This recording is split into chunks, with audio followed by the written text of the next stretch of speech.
Saint Silouan transmits life, his orthodox way to Saint Sophrony. This icon taken from this little book, Thirst for God, from the Essex Monastery.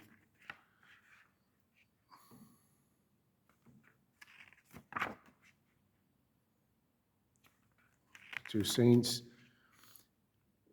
they walk in the way together. Finally, St. Silouan transmits his teachings to St. Sophrony. He says, look, take these writings. I entrust them to you. Do with them as you see fit. Have them published, etc. St. Sophrony was then a hierodeacon, and St. Silouan becomes his elder, his spiritual father. There's a transmission of life, not just concepts. And this is a slow process of years of walking in the way. The way, that's what they used to call the Christianity, the way in Acts of the Apostles, the way. The Tao in Chinese.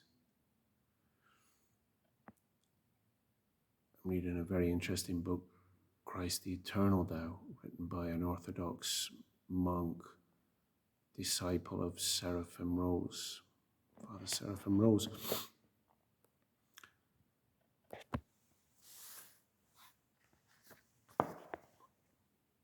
If we have a look at this saying from Zen scriptures, we can see this paralleled, and a warning for our modern times where concepts are passed on the internet. Concepts of Buddhism, concepts of Christianity, concepts of Orthodoxy, Calvinism, take your pick.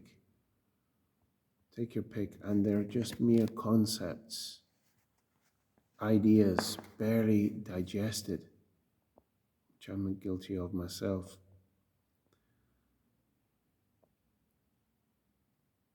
Passed on before they've touched the heart, before they've had a time to touch the heart,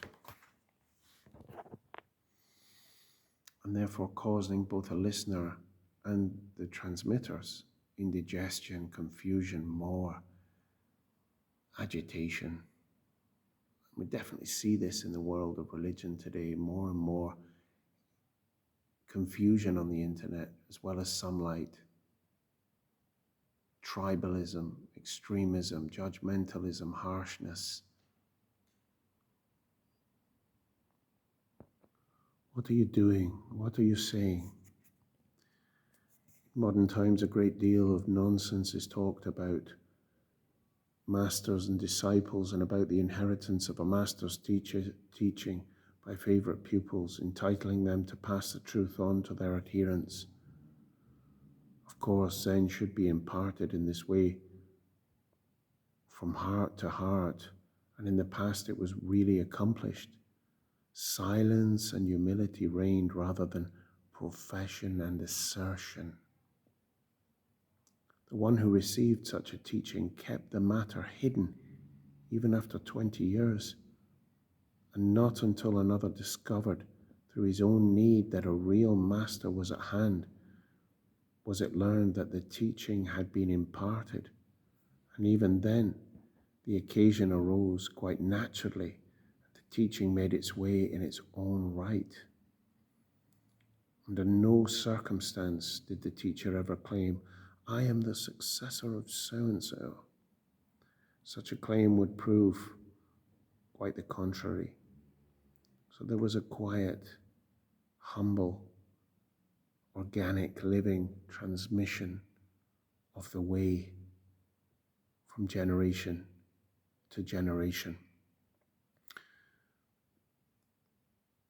There's something in this ancient wisdom that I believe is useful for me, maybe useful for others listening. Some time ago, a priest warned me, recently actually, of Be careful of religious porn. What would that be? That is just endless flicking through YouTube for podcasts, videos, clips on religion and religious matters. Burning the brain with excessive intensity, excessive inquiry. I must know, I must get to the bottom of this, I must get to the bottom of that, I must be able to verbally solve this, I must be able to refute these, I will refute them, they are evil, I am good, we are good, we are right, they are wrong. Has any of these concepts reached the heart? Some time ago, during lockdown, at the start of lockdown, my spiritual father came out and visited me, and the whole world was in chaos. I was working in a mental hospital at the time, which was chaos too. And it was even more lockdown, as it always is, but even more so. And he came out and at the time we weren't supposed to meet inside, so we went out the back garden. I remember just him sitting there. And I said to him, I hadn't seen him in a good while, and he said to me, and I said to him, man, you are the calmest person I have seen in ages. It just oozed naturally from him, this calm.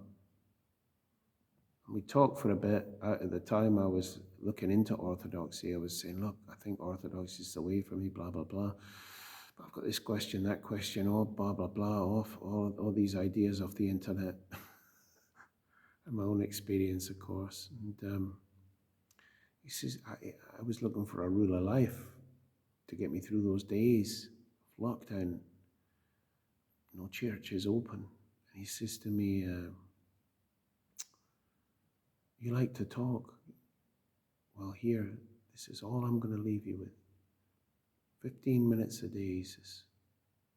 I want you just to sit in silence and do nothing. And I despised that, really. I mean, I just thought, what, 15? Well, give me an hour, dude. You know? Surely an hour, 2 hours. And surely Jesus prayers and Lectio Divina and books. And he said, 15 minutes. You don't have to do anything. Don't do anything. Just sit and be. 15 minutes. I did it a few times, but I must confess, I kind of despised it. Kind of thought, it's neither here nor there. I think there's great wisdom in it, to allow God to speak back to us without us getting in the way and interfering. Anyway, just some thoughts, forgive me. So I sit in my local Catholic church here, very kindly give us the code and allow us to come in and pray.